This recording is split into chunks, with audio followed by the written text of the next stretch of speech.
Hello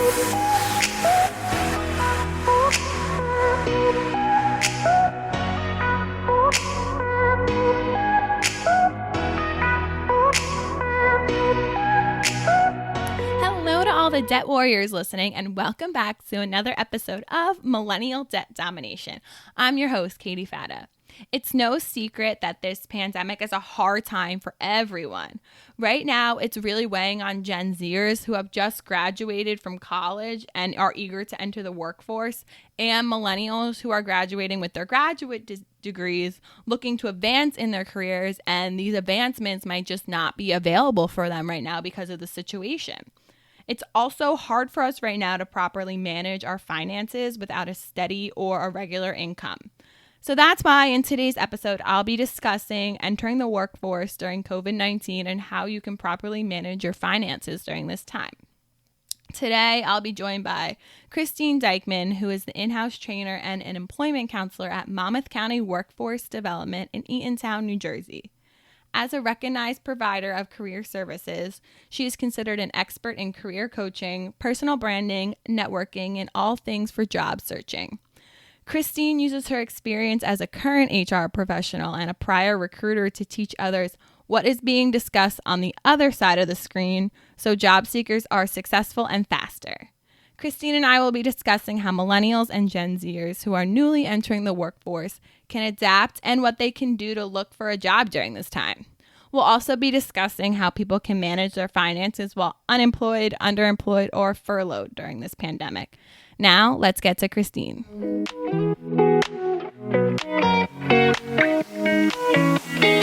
Hi, Christine. Thank you for being on the podcast today. Thank you for having me. I'm so excited to share information. Yeah, I'm excited that you're here too, because I think that you'll be good to provide the listeners with insight on entering the workforce and managing their money during these times, because many of Gen Zers have just graduated from college and they're eager to join the workforce.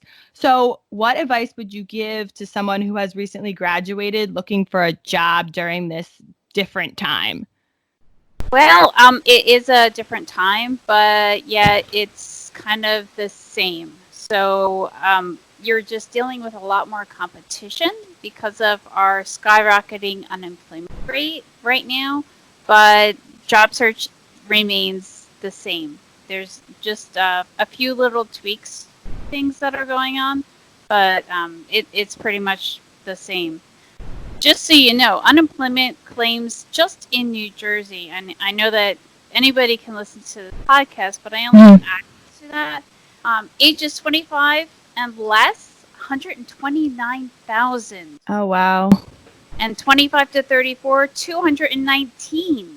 Yeah. New Jersey. So we're talking about 35% of millennials in the state of New Jersey that have claimed unemployment.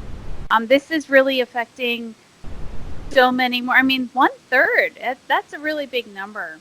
No, it is. I think that because a lot of millennials and Gen Zers might not be working their dream job right now. They might be, doing some sort of side hustle right now. And that's why they're having to file for unemployment too, which is crazy. Exactly. I mean, there's so many studies out there that just independent companies have done to find out what people are doing. And employers are finger pointing. Okay, let's see who does what first and what happens, and then we'll follow them or not follow them. And so nobody wants to be that first leap. And that's kind of holding all of us up. A lot of companies, we knew virtual was coming. We knew that stay-at-home work orders were going to come before COVID-19. But COVID-19 really forced companies to say, hey, we got to do this and we have to do it like yesterday, as opposed to the CEO leading the change or the CTO leading the change. COVID-19 led change. It was a have to or out of business. Yeah, so kind of the workforce going ahead is going to be changed from what we know. Absolutely. It's going to look different. It's still going to be all about a company being in business and being able to make money and how you're contributing. But yeah, it's going to not be necessarily those Twin Tower offices in New York Mhm. City. Yeah. Yeah, so it's definitely going to be different from what anyone knows or kind of what millennials and Gen Zers saw their parents do when they were growing up. So, how can someone who is unemployed during this time or someone who just graduated from grad school or from undergrad and they're newly entering the workforce use this quarantine time to enhance their job search? Well, I'm sure that a lot of millennials are learning that you're learning for life and not get the degree or get the certification and keep on learning. You are now going to be doing a lot more of on time, on the job learning as well as online learning and Mhm. improving your skills and what you are bringing to the table because that makes you more appealing to different employers. Stay connected with your career services, whether it is from a school or whether it is from a tech center where you did some kind of certification. You're staying in touch with them, and you're staying in touch with people that you've connected to and you're networking with, whether it is your parents' friends or your uncle or your aunt or other people in the industry. The people that are on the front of your mind are the people that are likely to, so don't just kind of disappear into the darkness. Mhm. Stay in touch. Yeah. And, having connections is so great, especially, to kind of land the job you want. But a lot of those jobs might not be available right now. So, do you think a newly graduated Gen Zer should just take any job they can find right now, or should they work on their skills and wait for more jobs to be hiring normally? Like, should they be spending this time, kind of working on themselves and making, applying for a job, their full-time job, or should they just take anything right now? Learn Mm. your skills or update your skills. Even if you took a certification or a degree class, still didn't get to do everything you wanted to do because there are certain restrictions and requirements to get that degree. So, what do you have an interest in? And maybe dabble in that, volunteer some time, see who's doing that job, ask questions. We can always all get better at video interviewing because there's so many platforms out there. Just practice and really up your game because the people that are in tune with reality and what's going on in today's world are going to land first before it's done anything. Definitely get better at things with practice, for sure. So if you have downtime during this time, that's a great idea is to kind of maybe video chat with a friend and pretend it's an interview. Absolutely. There's some really big keywords. Everyone says, oh, well, what skills should I focus on? Or, Hmm. I did this and this, and I'm not sure what direction to go in. Big keywords for 2020 are design thinking and multicultural or multi-generational, diversity and inclusion, engagement, employee engagement, all of those things, no matter what industry you're in, have some kind of effect. And I've said on numerous webinars with different companies, they're all saying that same thing. So if you're not really enhancing those skills or have a background in those skills and telling people about it, that's something that you really want to focus on. There's Yeah, I was gonna. free, Yeah, go ahead. yeah, I'm sorry. No, no, you go ahead. free, free learning. I mean, you don't have Yes, to pay for anything. yes, I was There's gonna ask you out there. that. Yeah. Yeah, Um, kind of like what skills would you recommend, like a person investing their time in? Because in the podcast before this, I was kind of touching on places where people can get online courses for free. What skills are kind of worth investing your time in nowadays? Yes, yes. And do the research. I mean, don't just Hmm. say, "Hey, this one's free, so I'll take it," because it Yeah, might that's not true. be worth your time. You want to make sure that what are the reviews? What is the class Mm. like? Is there an instructor? Is it all online? Am I getting feedback? Or what kind of learner are you? What Mm. environment do you excel in? And Right. is it complementary for you to succeed and to finish that class so that you can claim that skill and actually do some learning. Oh, yeah. Yeah, it might not even be worth your time just because it's free, Yeah, you know?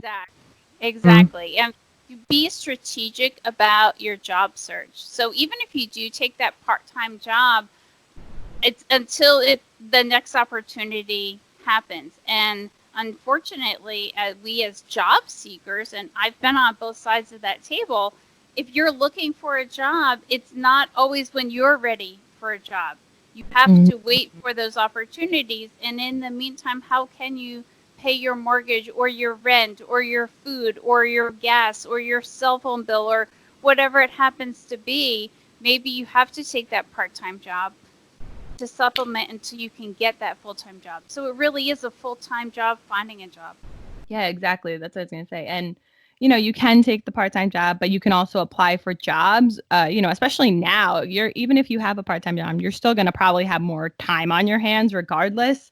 So if you're applying for jobs during this crisis, we kind of touched on this earlier, but what can you expect when it comes to interviews and starting it, like just starting your new career? Because we kind of talked about the remote thing, but what can people now expect? Again, there's no concrete rules, and everyone's pointing a finger as far as employers go. Opening, and there's different rules for different states, different areas of states when they can reopen, and this is all new to an employer. So we want an employer to be empathetic with us, trying to go through this whole job search and being unemployed and being safe at work. We also have to be empathetic with the other side, the employers, because they're going through that same thing, trying to figure out how they're going to balance doing their work 40 hours a week for those that still have a job and recruiting and teaching at home, their little children, and keeping their house clean, and all the stuff that we are going through as job seekers, they're going through as well.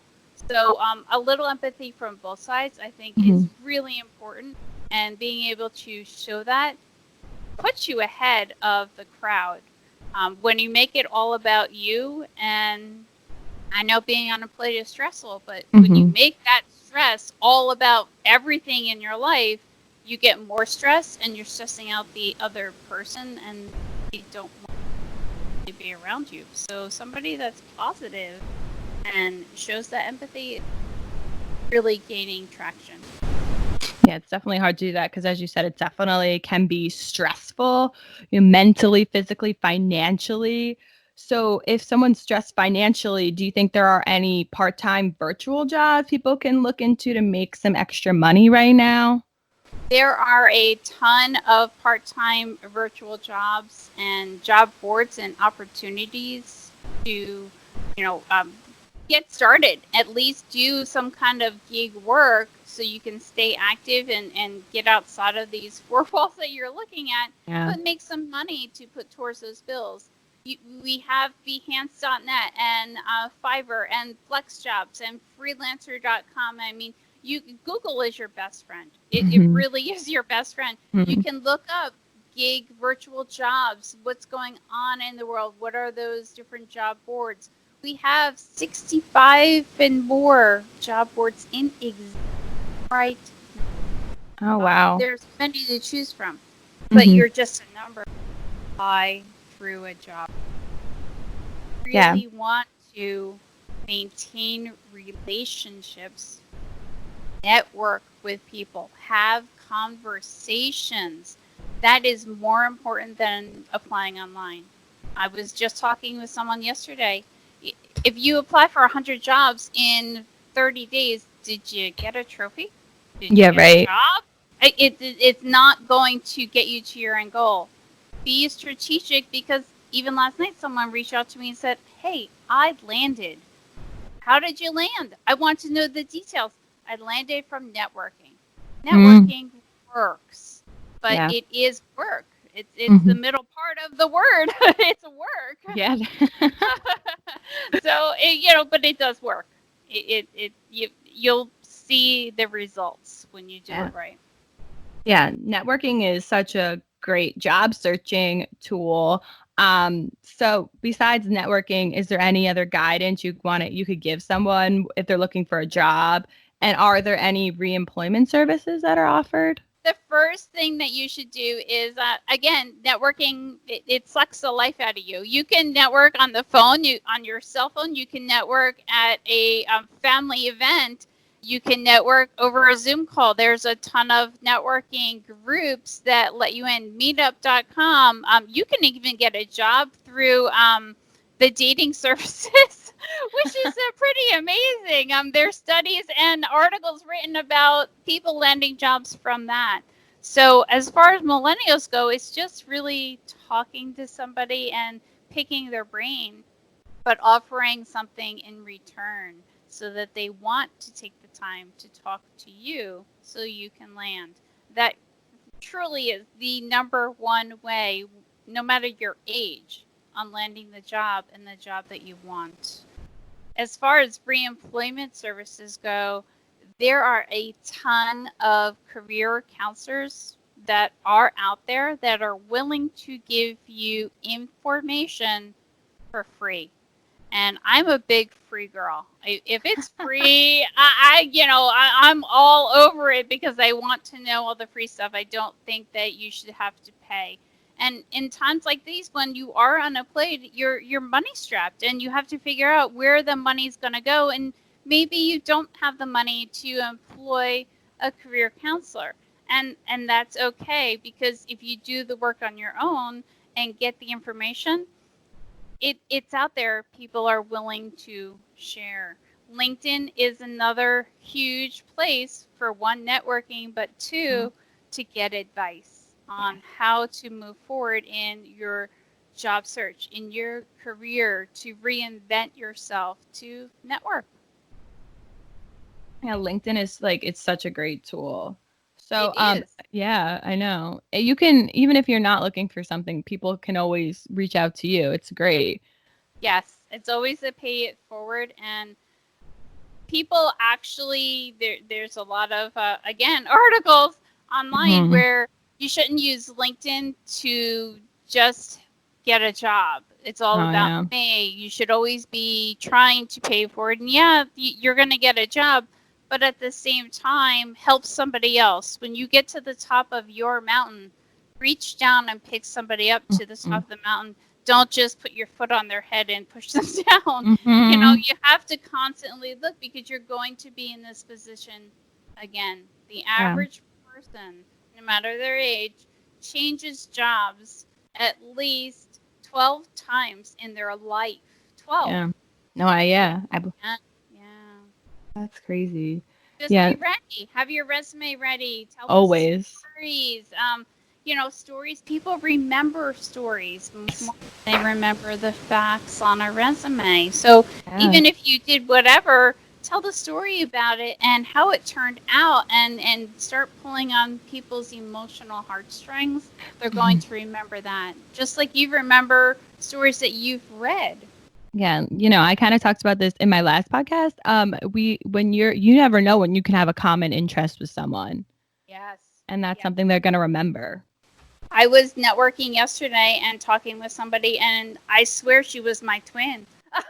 We had no idea, but we talked. I'm like, I agree. Oh my gosh, I can't believe you're saying exactly what I would say. And we were complete strangers, and a common connection that we had from a mutual person. So you just never know.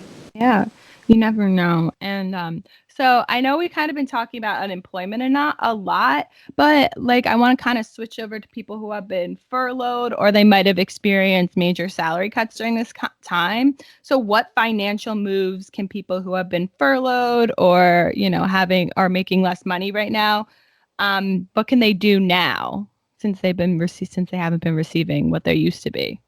Well, the first thing, if anyone is affected by COVID-19, whether you're furloughed, whether you're reduced pay, you still have a job, you're not used to making whatever you're making, you could be, temporarily laid off for a couple weeks until things get back to the new normal, quote unquote. I know.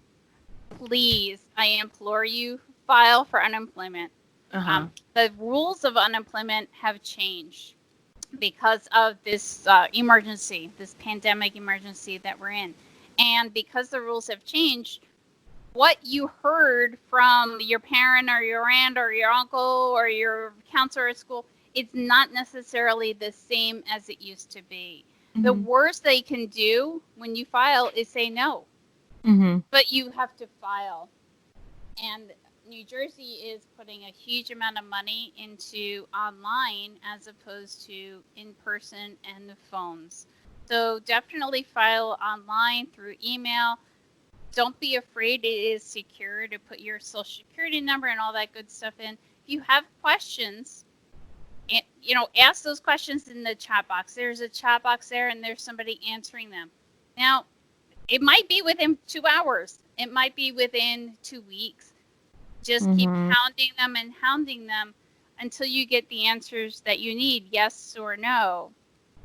If you are approved for unemployment in the state of New Jersey, you're automatically approved for the extra $600 per week federal stimulus. And that comes from the federal government. So one comes from New Jersey, one comes from the federal government. They're two different checks. Still money, still right. You want to pay your bills, but you just don't know. If you're not eligible for some reason, please try those part-time virtual positions, especially when we have a lot of other things to worry about at home, or maybe we are worried about staying safe in the workplace. That virtual job gives you another opportunity to do something to contribute to your income and your bills. Absolutely. Yeah. So let's say you're not eligible and you can't necessarily find maybe something, that suits you virtually. What could you do in regard to your finances and debts during this time? Again, you have to figure out what is the ultimate thing. I mean, what works for you? Is it taking your new normal affects everything that is the new normal around you? So you might have to cut out a bill. You might have to, cut something so that you can live within your means. And then when you get employment and you have more money coming in, you can add those things back. That's really a position up to you. Make that budget, figure out how much money is going out and what is feasible that you can live with to cut, whether it is your Netflix subscription or your food. Maybe I won't go and buy this brand, but I'll buy that brand. Or maybe you are not ordering out as much, or the gas. I know gas is way down in price, but I know a lot of people aren't driving. So maybe you can, take that into consideration where you were spending XYZ on gas. Now you're not, or childcare and you're not, or I'm not really sure, but you need a new budget with new numbers to reflect this current lifestyle to see how much money you actually need to pay those bills. And there are a ton of free resources the government has enacted. You can get help with food. You can get help with mental health. There's so many restrictions for not paying a mortgage for 3 months or 4 months. There's student loan repayments where you can put those off because of COVID-19. Do the research and figure out what works for you, and then what you can enact for your budget and your lifestyle that's going to help you get through all of this. Yeah, we kind of been recommending our clients and stuff to reevaluate their budgets every week during this, just to see what's changed. Absolutely. And now, if you have not done or taken that advice, now is the perfect time to do that before you move forward, because you need to know how much you need to make to even take a job. Is it virtual? Do you have to commute? And how far are you going to have to commute? Which means, do you put gas in the car? Do you need tolls? Do you need to commute and get a bus pass or a train pass? Or all of those things you're taking off right off the top of your salary. So maybe you're not making as much because you have to put out the other expenses. Right. So you kind of need to know what that expense is. Yeah, no, definitely. And what about like someone's emergency fund right now? Should they be dipping into their emergency fund to be paying for certain things? It's up to them, or I think it is up to them. How much of an emergency is it? Am I going to be put on the street if I don't pay my rent because they're going to evict me? Well, that's kind of an emergency. Or do I have a grace period and I can kind of see what happens and put that one off, but I need my phone and I can't have an employer call me back without the phone, so therefore I need to pay that bill. But you need to figure out what is truly an emergency and what isn't, if it comes to that. Absolutely. Yeah, definitely different for everybody, depending on their situation. And some people don't have an emergency fund. I know. Used it already, and now what? So you really have to take stock in that budget and figure out, what is what to do, and how far can you put off this one and that one, and what programs are out there to help supplement the different bills that you have coming, because we all have bills coming. Yeah.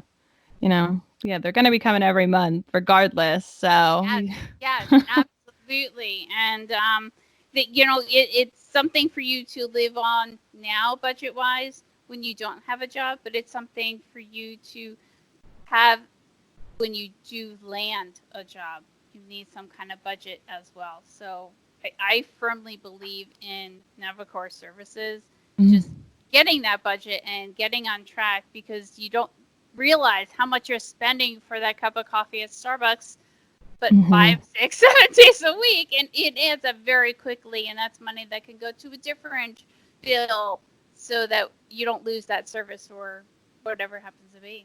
Yeah, definitely at Navicore we offer credit counseling, but we also offer budget counseling too, which is great for right now. For always, but yeah, no, exactly. You're going to have different budgets at different times. So what has changed in your life? Obviously, this is a really huge change. So therefore, it's going to impact your budget, and you're going to have all new numbers. Yeah. No, definitely. So I think that's all the questions I have for you today, Christine.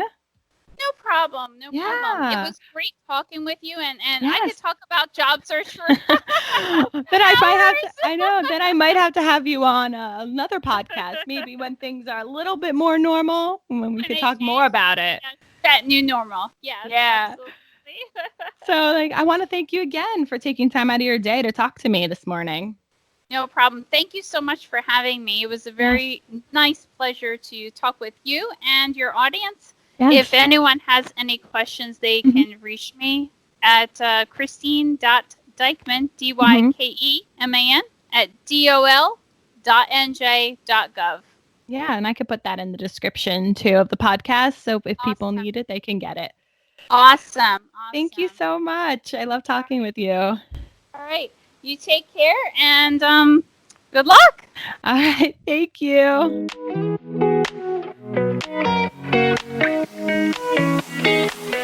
Christine is a professional at helping people get the jobs they need as she works for Workforce Development. She provided some great insight on what to do if you can't get a job of your dreams right now and what you can do in the meantime. She also touched on the workforce moving to what the new normal is. So as I said in the interview, the workforce post-pandemic might not be the same as what we saw our parents doing growing up. A lot of companies are moving to completely remote work, even post-pandemic. If you're looking for a job or have an interview coming up that's going to be virtual, you can ask your friends or family member to practice with you on Zoom or Skype. Make sure you're, of course, dressed to impress and the space around you is clean. Practice makes perfect, and this is a new way of interviewing, and this is going to be new to everyone, so just relax and don't overthink it. If you're struggling with finances during this time, check out Navicore's website. We have so many helpful resources on budgeting, emergency funds, and personal finance. If you're struggling with debt or budgeting, as always, reach out to us at Navicore Solutions. We're here to help you during this time. I'll, of course, put all the information for Navicore in the description of this podcast, as well as all of our social media handles. So with that being said, this concludes another episode of Millennial Debt Domination. Please subscribe or follow the podcast wherever you get your podcasts. If you can rate and review us on iTunes, I would gratefully appreciate a 5-star review.